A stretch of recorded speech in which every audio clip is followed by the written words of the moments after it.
글로벌 증시 마감 시황 전해드리겠습니다. 기분 좋게 유럽과 미국 모두 다 강한 흐름을 보여줬고 그중에 미국은 그야말로 급등을 하는 그런 흐름을 보여줬습니다.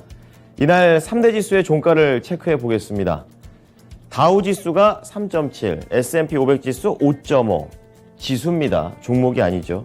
그리고 나스닥 지수는 무려 7.4%까지 그야말로 초급등을 보여줬습니다.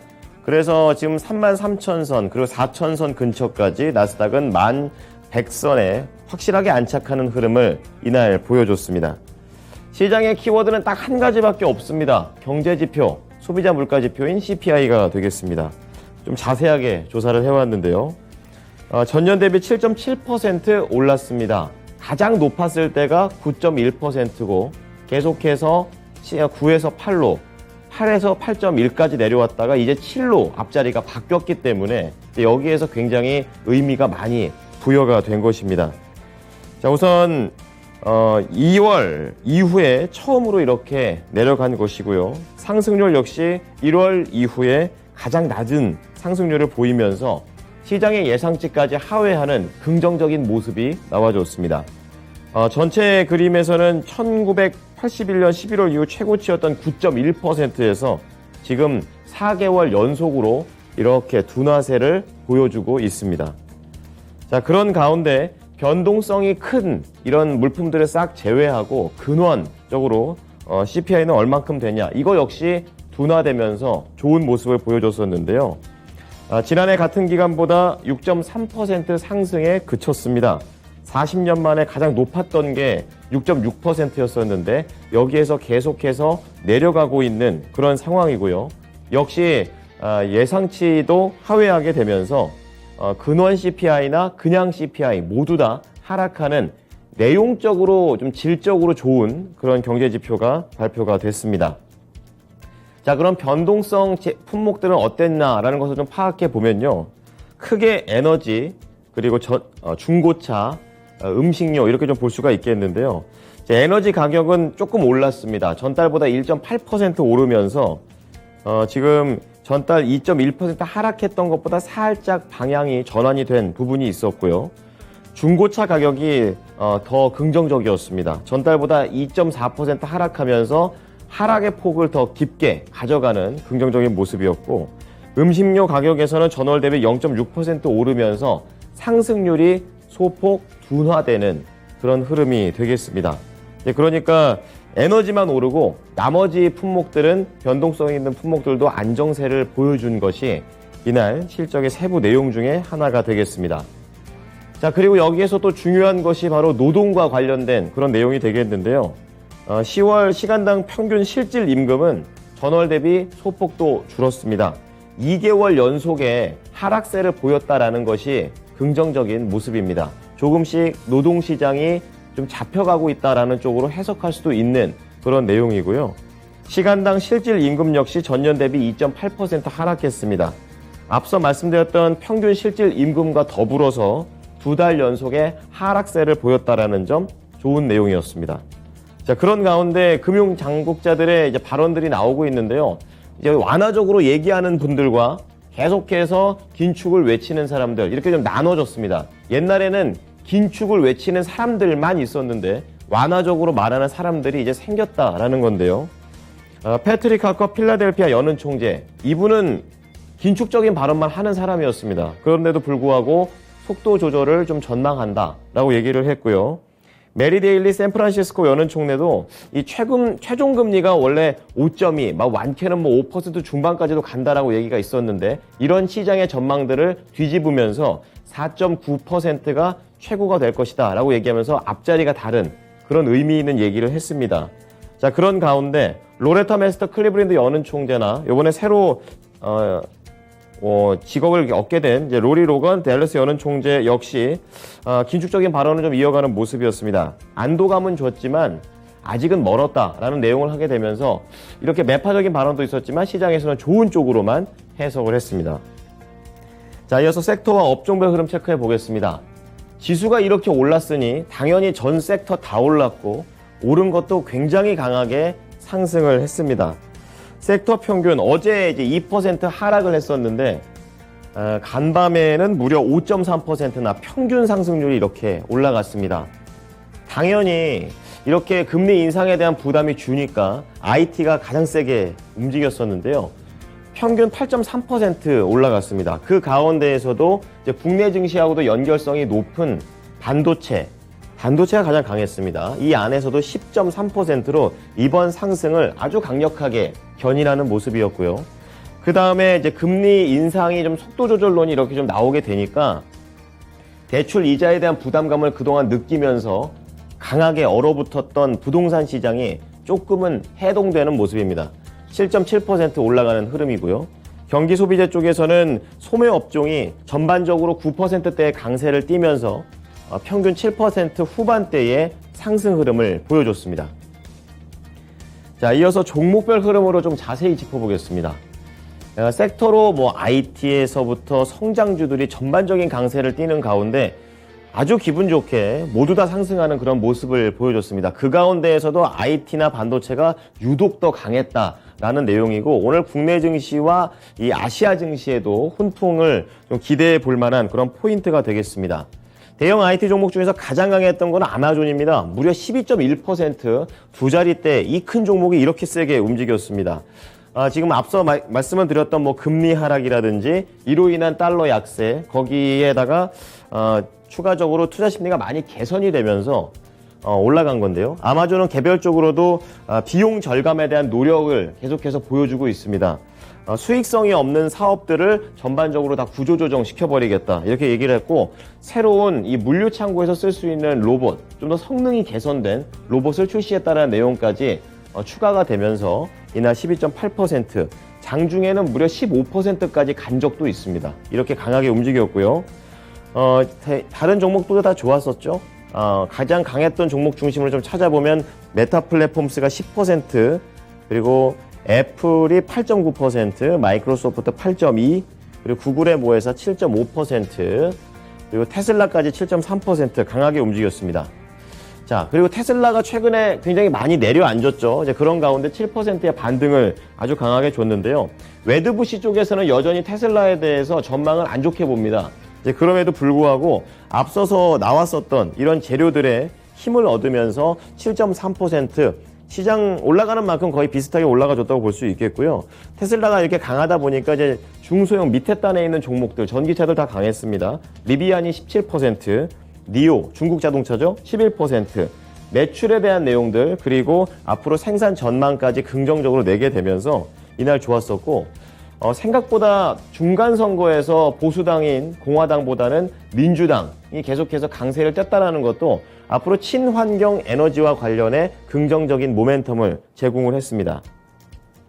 자, 이어서 반도체 보겠습니다.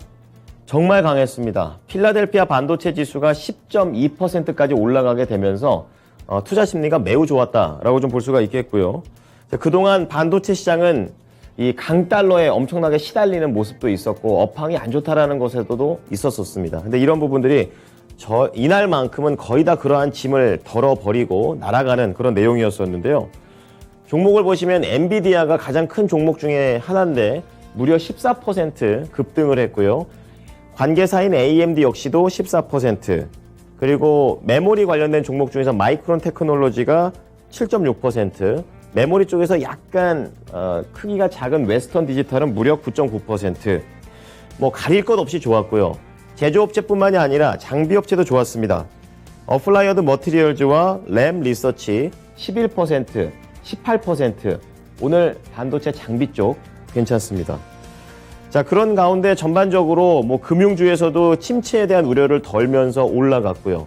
헬스케어 쪽에서도 상대적으로 다른 쪽으로 수급이 좀 갔기 때문에 덜 오르긴 했지만 전반적인 상승세가 나와줬고, 소비재와 그리고 산업재 모두 다 그동안의 부진을 털면서 전반적인 반등세를 보여줬던 하루가 되겠습니다. 자, 이어서 특징주 보겠습니다. 전기차 중에서 가장 강한 상승률을 보여줬었던 리비안 볼 텐데요. 개장 전부터 8%대 급등 흐름을 보여주면서 아주 기분 좋은 상승률을 보여줬습니다. 실적이 나왔는데 시장의 예상보다도 좀 안 좋지만 그래도 시장의 예상보다는 좋게 나온 그런 실적이 되겠고요. 분기 적자가 선방했다라는 그런 내용입니다. 그리고 이 리비안 자체에서도 연간 생산 전망치를 계속해서 고수하겠다라고 발표를 했습니다. 지금 공급망 차질이라든지 악재가 많은 상황에서 수요가 견조하고 그리고 이 견조하게 또 이런 자동차를 만들어낼 수 있다는 실력을 보여주게 되면서 이날 리비안은 장중에 조금 더 상승 탄력을 더 키워갑니다. 17% 급등하면서 최근의 급락분을 전부 다 만회하는 흐름을 보였습니다. 자, 두 번째 종목으로는 백신으로 좀 잘 알려져 있는 아스트라제네카 보겠습니다. 지금 시장의 매출과 주당 순이익 모두 전망치를 상회하는 그런 내용이 되겠고요. 중요한 거는 아스트라제네카 하면은 통상 코로나 백신과 연결이 많이 돼 있는데 이제 그쪽에서 돈을 번다라기보다는 앞으로에 대한 부분도 전망이 좋습니다. 암 치료제 그리고 희귀병 치료제 이런 것과 관련해서 시장에 강한 수요도 있고 그만큼 기술력까지 있는 품질 높은 약품들을 만들어낸다라는 평가를 받게 됐습니다. 그렇게 되면서 공급망 불안에 대한 이런 악재가 있었지만 이러한 부분들을 다 날려버린 하루가 되겠습니다.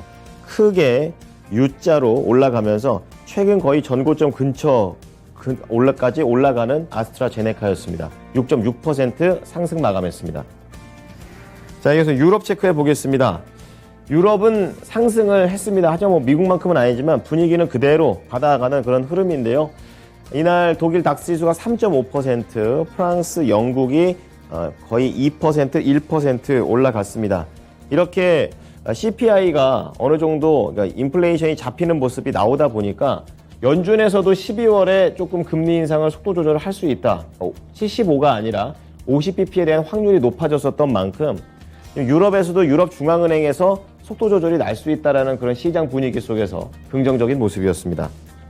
상품 시장 보겠습니다. 자, 유가 상승을 했습니다. 최근에 90달러에서 빠르게 좀 밀렸다가 어느 정도 바닥 잡고 올라가는데요. 0.5% 상승하면서 인플레이션 둔화에 대한 그런 움직임 좋게 해석했고요. 불일 가격은 2.0% 강하게 상승을 했습니다. 여기에서는 환시장의 영향이 있었습니다. 달러 약세 덕분에 이렇게 올라간 것이고요. 금값 역시 비슷한 관점에서 2.6% 최근에 상승한 것 중에서 가장 세게 올라갔습니다. 마지막으로 10년물 국채금리 수익률 어마어마하게 내려갔죠. 무려 32bp, 평소에 거의 한 1bp, 2bp 정도 왔다 갔다 하는데 32bp나 이렇게 하락을 하게 되면서 4%대에서 3.8%대까지 내려왔고 이날 중장기물뿐만이 아니라 2년물 역시 29bp 이상 하락을 하게 되면서 4.3%까지 안정화되어 가고 있는 채권 시장이었습니다. 자, 이어서 미국 현지 연결해 보겠습니다. SH인베스트먼트 김선영 연구원입니다. 연구원님 안녕하십니까? 네, 안녕하십니까? 네, 뉴욕 증시 그야말로 급등을 한 하루였습니다. 세부적인 내용 전해주시죠. 예, 지난 10월 미국의 CPI 상승률이 예상보다 낮았다는 소식으로 오늘 뉴욕 증시는 3대 지수가 모두 3.7에서 7.3%대 급등으로 거래를 마쳤습니다. 연방노동부에 따르면 10월 CPI는 전년 동월보다 7.7%가 상승했으며 이 같은 수치는 올해 1월 이후 최소폭의 상승으로 시장의 전망치였던 7.9%를 하회한 것이었습니다. 다만 변동성이 높은 식품과 에너지를 제외한 근원 물가 상승률은 6.3%를 기록하며 여전히 높은 수준을 보였는데요. 노동부는 소비자 물가 상승을 이끈 요인으로 주거비와 식료품 상승을 꼽았으며 특히 가장 큰 문제는 전달 대비 6.9%가 상승한 주거비였고 식료품 역시 전년 대비 10.9%가 상승해 두 자릿수의 급등세를 보였다고 지적을 하고 있습니다. 한편 연준이 올해 3.75%포인트나 금리를 올렸음에도 불구하고 인플레이션이 고착화가 계속되면서 이제 막 4%에 들어선 미국 기준금리의 내년 최종 수준이 여전히 5%를 넘어설 것이라는 전망은 여전한 상황인데요. 한편 미국의 인플레이션이 예상 밖의 완화 조짐을 보임에 따라 연준이 다음 달 FOMC 정례 회의에서 0.5%포인트의 인상을 결정해 속도 조절에 나설 가능성이 높아졌다는 기대감이 높아진 가운데 오늘 미국 국채금리가 큰 폭으로 하락하면서 증시의 호재로 반영이 되었으며 특히 금리에 민감한 IT를 비롯한 성장주들의 상승이 두드러진 하루였습니다. 반면 로리 로건 댈러스 연방은행 총재는 오늘 CPI 데이터에도 불구하고 인플레이션이 여전히 높다는 견해를 밝혔습니다. 그는 오늘 에너지와 경제 컨퍼런스의 연설문을 통해 유가와 천연가스 가격이 극도로 변동성이 크다면서 CPI 보고서에서 인플레이션이 7.7%까지 완화되면서 안도감을 주기는 했지만 아직은 갈 길이 멀다면서 인플레이션이 FOMC 목표치인 2%를 훨씬 웃돌 뿐 아니라 총 수요가 공급을 계속 넣으면서 예상보다 반복적으로 높아졌다며 경제가 충분히 냉각되면 결국 인플레이션의 목표치로 돌아올 것이라면서 이 과정이 이제 막 시작되고 있다며 노동시장은 여전히 매우 타이트하고 임금은 2% 인플레이션과 일치하는 비율보다 훨씬 빠르게 상승하고 있다고 덧붙였습니다. 로건 총재는 FOMC는 해당 수준까지 걸리는 시간도 중요하게 추가 인상 또는 하락을 결정하는 요소라면서 속도가 늦어지더라도 긴축적인 조건을 제공하기 위해 정책의 다른 요소들을 조정해야 할 것이라면서 2%의 인플레이션의 목표에 대한 확고한 의지를 유지해야 한다고 주장하고 있습니다. 미국 법무부와 증권거래위원회 SEC가 가상자산 거래소 FTX의 유동성 위기 조사에 나선다는 소식입니다. 샘 뱅크만 프리드가 이끄는 FTX의 계열사인 알라메다는 최근 재정 부실 우려가 커졌으며 또 다른 가상자산 거래소 바이낸스는 보유 중인 FTX의 자체 화폐인 FTT를 전량 매각하겠다고 밝힌 이후 FTX에 뱅크런이 발생하고 있는데요. 법무부는 FTX의 사기 등 범죄 행위에 그리고 SEC는 고객 자금 등 민간 투자자 보호에 대해 살펴볼 예정이라면서 두 기관 모두 FTX의 대출 상품뿐만 아니라 여러 자산 중 일부가 미국 법에 따라 SEC에 등록됐어야 할 증권성 자산일 가능성에도 주목하고 있는 것을 알려진 가운데 확대 조사의 일환으로 FTX와 카리브해에 기반을 둔 모회사 간의 관계에 대한 문서를 추가로 요청했으며 알라메다 리서치에 관련한 정보도 요청한 것으로 알려지고 있습니다. 한편 장펑파오 파이낸스의 최고 경제 CEO는 FTX 인수 번복을 두고 내부 상태에 대해 전혀 알지 못했다면서 인수 가능성에 대한 초기 협상과 바이낸스의 인수 번복에 대한 지난 이틀간의 개요를 공개하면서 기업 실사 결과와 SEC 등 규제 당국이 FTX의 고객 자금 관리에 대한 조사에 착수했다는 보도 내용 등을 참고해 인수를 중단하기로 했다고 설명하고 있습니다. 네, 가상화폐가 반등을 줬길래 이 FTX와 관련된 사태가 어느 정도 진정이 됐나 싶었는데 아직까지는 ING 상태입니다. 자, 그러면 주요 종목 소식들 알아보겠습니다. 이날 시장이 워낙에 강하게 움직여가지고 종목들이 다 움직였었는데요. 좀 소식이 있는 거로는 아스트라제네카가 있습니다. 어떤 내용인가요? 예, 그렇습니다. 예상을 상회한 분기 실적 발표로 영국에 본사를 두고 있는 글로벌 제약업체 아스트라제네카의 주가가 오늘 6.6%가 상승해 $65 9센트의 거래를 마쳤습니다. 이 회사의 주당 순이익은 $1 67센트로 시장의 전망치였던 $1 55센트를 상회하면서 시장에 어닝 서프라이즈를 제공했으며 전년 동기 대비 209%의 증가세를 보였고 분기 매출은 109억 8,200만 달러로 예상치였던 105억 9천만 달러를 3.6% 상회했고 전년 동기보다 11.3%의 성장세를 보였는데요. 회사의 다음 실적 발표일은 2023년 2월 10일이며 전망치는 111억 3,200만 달러의 매출과 $1 47센트의 주당 순이익입니다.